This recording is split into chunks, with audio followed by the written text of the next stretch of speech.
ओम नमः भगवते वासुदेवाय नमः। नमस्कार, मैं राजा वरुण प्रकाश ज्योतिष के आज के ब्लॉग में आप लोग का स्वागत है। माता रानी से निवेदन है कि आप लोग पे उनका आशीर्वाद बना रहे, आपके घर पे सुख शांति बनी रहे। आप नवरात्रि का आज 7वां दिन है, नवरात्रि समाप्ति के ओर जा रहा है। माता रानी अपना घर से आपके घर पे रहने के लिए आई, अब वो अपने घर पे प्रस्थान करेंगी। जब कोई भी मेहमान घर पे आता है तो जितने आदर से हम उसका स्वागत करते हैं उतने आदर से हम उनको विदा भी करना है। विदाई के समय हम उनको दान दक्षिणा देते हैं, हम उनको कुछ देते हैं कि ये चीज़ें लीजिए, जाइए, आशीर्वाद दीजिए, अपना हमको बना के रखिए, पैर छूते हैं, आशीर्वाद लेते हैं। ऐसे ही माता रानी के भी जब विदाई का समय आएगा तो आपको करना है। आप लोगों ने इतने दिन व्रत रखा आपने, तो उसका ज़रूर परिणाम होगा अगर आपने सच्ची निष्ठा और भगवान पे आस्था विश्वास बना के किया है। नवरात्रि के आज शनिवार है। मैं आपको दो तरह के उपाय बताऊंगा, एक शनिवार के बताऊंगा और नवरात्रि में अगर आप हवन करते हैं तो अगर जो भी हवन सामग्री वगैरह जो भी आप यूज करते हैं, आपकी श्रद्धा के हिसाब से, आपकी उपलब्धता के हिसाब से आप वो कीजिए। लेकिन कुछ चीज़ें ऐसे भी मैं बताऊंगा जिनको आपको हवन में प्रयोग करना चाहिए, उससे आपको लाभ मिलेगा। जैसे आपको काली मिर्च का अगर आप प्रयोग करते हैं तो रोग से प्रतिरोधक क्षमता आपकी बढ़ेगी। इसलिए हवन सामग्री में आप काली मिर्च भी मिलाइए। शहद आमतौर पे मिलाया जाता है, शहद मिलाइए, इससे आपके जीवन में सुख समृद्धि बढ़ेगा। सरसों के दाने, काले सरसों के दाने अगर आप मिलाते हैं तो आपके शत्रुओं का नाश होगा।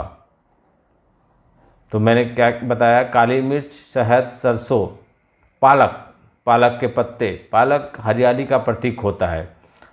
आप अगर पालक भी हवन सामग्री में मिलाएंगे तो घर में सुख समृद्धि आएगी। खीर, माता को खीर बहुत पसंद है, देवी माँ को खीर अत्यधिक पसंद है। इसलिए अगर आप हवन में खीर की आहुति देते हैं तो देवी माँ प्रसन्न होंगी, जीवन में धन धान का आशीर्वाद मिलेगा। इसलिए हवन में खीर भी मिलाइए।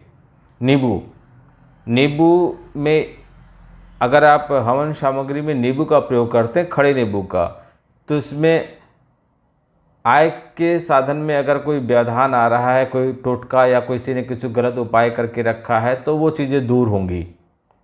हलवा भी माता रानी को बहुत पसंद है। आप जब हवन करिए इसमें थोड़ा सा हलवा मिलाइए। आटे का हलवा, सूजी का हलवा नहीं, आटे का हलवा, घी से बना हुआ। और कमलगट्टा का उपयोग करने से वंश में ग्रोथ होती है, पुत्रों में सामंजस्य अच्छा रहता है, पुत्रों का विकास होता है। इसलिए कमलगट्टे का प्रयोग करें।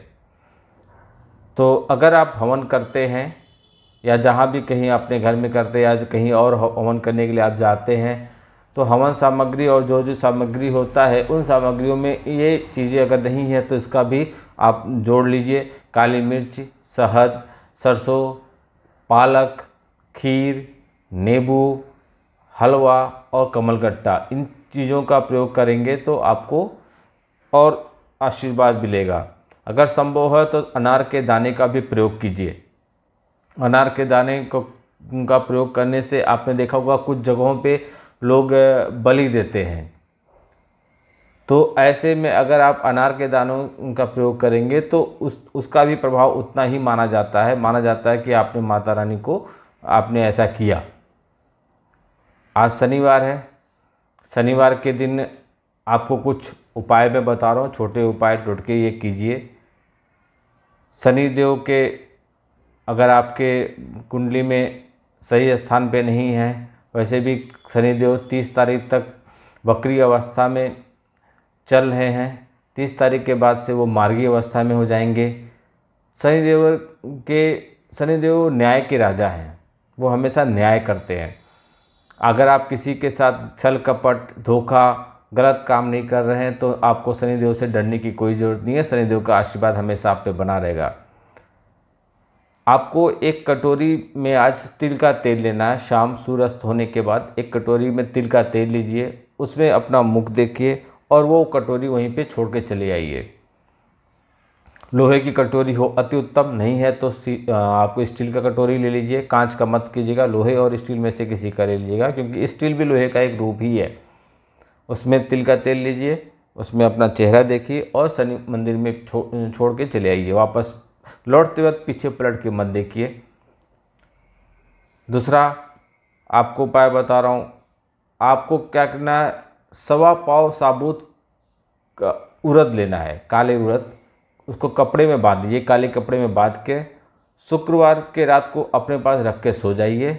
शनिवार को सुबह उठ के शनि मंदिर में दान कराइए, इससे भी आपको शांति मिलेगा।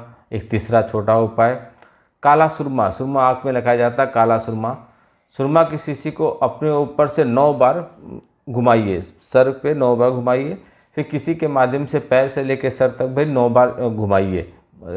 ऐसे से भी घुमाना और नीचे से ऊपर तक ऐसे से घुमाना है। 9 बार घुमा के आप किसी भी सुनसान जगह पे जाके ज़मीन में गाड़ दीजिए। शनिवार के दिन शाम होने के बाद ये उपाय कीजिए, आपको इससे लाभ मिलेगा। मित्रों, और भी बहुत चीज़ें हैं जो आपको बताई जा सकती हैं। कुंडली का विश्लेषण कराइए। कुछ छोटे छोटे ऐसे उपाय हैं जिनको करके आपके तत्कालिक जो आपके ऊपर प्रभाव चल रहा है या कुछ दिक्कतें चली उसको दूर किया जा सकता है। हमारे ऑफिस के नंबरों पे आप कॉल करके अपॉइंटमेंट बुक कराइए और इस सेवा का लाभ उठाइए। मित्रों, 5 राज्यों में विधानसभा का चुनाव और 2024 में एक लोकसभा का चुनाव होने वाला है। इन 5 राज्यों में विधानसभा के क्या चुनाव परिणाम आएंगे, जिसका मैंने पहले से अध्ययन करके रखा है। जिस दिन चुनाव की वोटिंग ख़त्म हो जाएगी उसी दिन शाम को मेरा वीडियो आप देखिएगा। मैं चुनाव पर रिजल्ट आने से पहले मैं अपना रिजल्ट बता दूंगा। और लोकसभा में जो चुनाव होने वाले 2024 में उसके भी क्या रिजल्ट आएंगे उसको भी मैं आपको उसी समय डिक्लेयर कर दूंगा। आपका दिन शुभ हो। आप लोग अपना खूब खूब खूब ख्याल रखिएगा। नमस्कार।